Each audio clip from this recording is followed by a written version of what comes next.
dari hasil tanaman yang tumbuh di tanah wakaf, maka itu hukumnya adalah haram. Kalau emang dia mau makan itu kayak yang keluar dari tanah wakaf, boleh, tapi syaratnya sama seperti dia melakukan transaksi jual beli. Berapa itu kayak 5.000, bayar 5.000. Karena itu tanah wakaf, yang namanya tanah wakaf itu dia punya Allah. Ini kadang-kadang kita udah punya Allah derajat yang tinggi, dibalikin lagi ke derajat yang rendah. Apa itu? Dipakai oleh manusia. Kalau udah punya Allah, udah untuk kepentingan agama.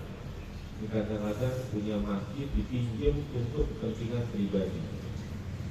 Wakaf itu hukumnya haram kalau digunakan untuk kepentingan pribadi. Sampai kas masjid itu jadiah milik Allah, dipinjam buat ngawinin. Ada juga mau tahlilan minjem karpet masjid, mau tahlilan minjem sound masjid, mau tahlilan minjem peralatan masjid. Itu wakaf, menggunakannya hukumnya haram, kecuali kalau memang dia membayar operasionalnya seperti dia menyewa di tempat-tempat yang lain. So, nyewanya berapa? Bayar. Karpet nyewa berapa? Bayar. Ini kadang-kadang mentang-mentang punya masjid, semuanya dipakai, ngasih sih 20.000.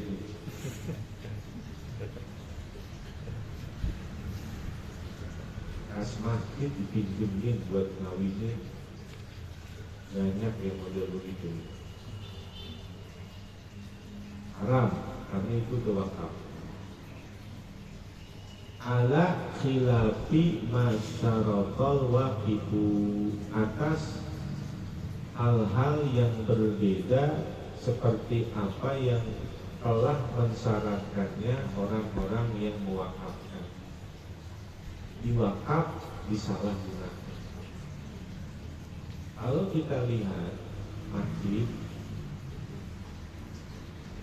kalau WC-nya rapi, manajemennya bagus, masjidnya bersih, pasti itu bukan masjid Ahlus Sunnah wal Jamaah, bukan masjid kita, masjid Wahabi, Salafi, itu harus diakui itu. Tapi di mana-mana masjid, lihat kalau kabelnya pada berantakan, WC-nya bau pesing, ambalnya kayak ikat mulu, kotor, di mana-mana sampah nggak terurus. Pasti masjid kita itu yang manajemennya kagak rapi, yang keuangan kas masjidnya kagak jujur, kagak transparan, pasti masjid kita itu. Masjid kita tuh, masjid yang Ahlus Sunnah wal Jamaah itu, yang udah diwakafin tapi masih ngakuin, udah diwakafin tapi masih punyain. Nah itu wakaf orang kita datang, masjid kita datang. Nah, gampang nandainnya, gampang. Ini yang harus dibenahi ini. Kalau udah diwakafkan ya udah milik Allah. Keluarga gak usah lagi repot-repot ngurusin, mengawasi boleh. Kalau memang khawatir nanti seumpama dia disalahgunakan, baru boleh keluarga itu mengambil alih. Tapi bukan memilikinya kembali, bukan mengakuinya kembali. Ini banyak yang model terjadi seperti itu. Wal ma'khudi biwajhil hayai, dan segala sesuatu yang diambil dengan jalan malu. Wal ma'khudi biwajhil haya, dan segala sesuatu yang diambil dengan jalan malu. Sesuatu yang kalau dia ngambilnya malu, dosa. Apa saja yang kalau ketahuan orang dia merasa malu, berarti itu dosa. Umam keluar pakai sempak doang, malu, dosa berarti itu, maaf.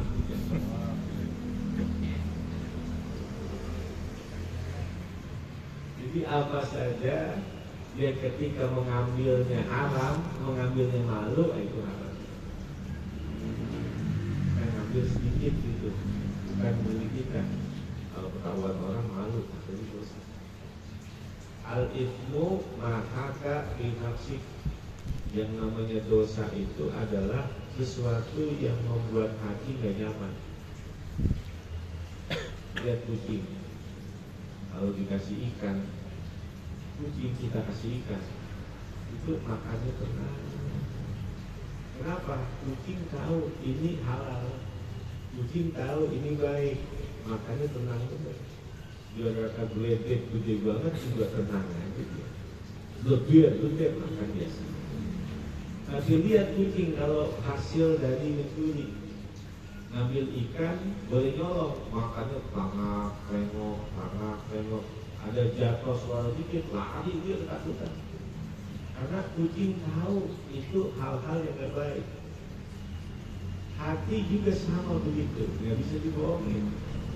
Ketika dia melakukan yang baik, hati itu tenang.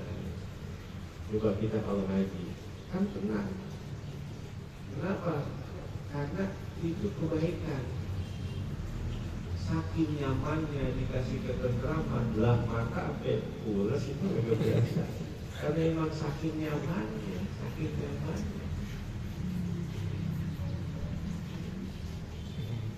Kemudian faslun wa min ma'asil aini, dan diantara maksiat mata an-nazaru ilan nisa'il ajnabiyati, adalah memandang kepada perempuan-perempuan ajnabiyah. Apa itu perempuan ajnabiyah? Yang halal dinikahi. Itulah alasan kenapa dalam madhab kita bersentuhan kulit itu batal wudu walaupun dengan istri. Perempuan dengan laki yang sama-sama sudah dewasa bersentuhan kulit dengan istri kita seumpama itu batal wudu. Sentuhan kulit dengan istri kita batal wudu. Kenapa? Karena istri kita itu wanita ajnabiyah, wanita yang halal dinikahin, yang boleh dinikahin. Kalau yang haram dinikahin namanya mahramiyah. Beda dengan mazhab Imam Maliki. Kalau mazhab Imam Maliki, bersentuhan kulit itu kalau dengan syahwat batal, kalau nggak ada syahwat nggak batal. Berbeda lagi dengan mazhab Imam Hanafi, ada syahwat atau tidak syahwat, bersentuhan kulit tidak batal. Dalilnya mana? Aula mastumun nisa, menyentuh perempuan. Maka kata Imam Malik, lamas di situ bukan bersentuhan kulit, tapi melakukan hubungan badan. Lalu penyebutan aula mastumun nisa, nisa di sini perempuan dewasa apa anak kecil? Kata ulama yang lain, walaupun kita menyentuh bayi perempuan batal wudu. Kita menyentuh bayi perempuan batal wudu. Ini ada pendapat ulama yang seperti itu. Kenapa alasannya? Allah Subhanahu wa ta'ala berfirman, yudabbihuna abna'akum wa yastahyuna nisa'akum. Di zaman Fir'aun, wanita perempuan, anak laki yudabbihuna abna'akum, bayi anak laki itu dibunuhin oleh Fir'aun. Kalau lahir bayi laki langsung dibunuh. Wa yastahyuna nisa'akum, dan membiarkan hidup nisa kalian. Pertanyaannya, nisa di situ perempuan dewasa atau bayi perempuan? Bayi perempuan di situ. Kalau terlahir bayi perempuan dibiarkan hidup, tapi kalau terlahir bayi laki-laki dibunuh. Maka penyebutan aula mastumun nisa'a dengan penyebutan wa yastahyuna nisa'akum sama apa enggak? Sama. Nisa pada lafaz aula mastumun nisa itu adalah perempuan, enggak perempuan dewasa atau perempuan bayi.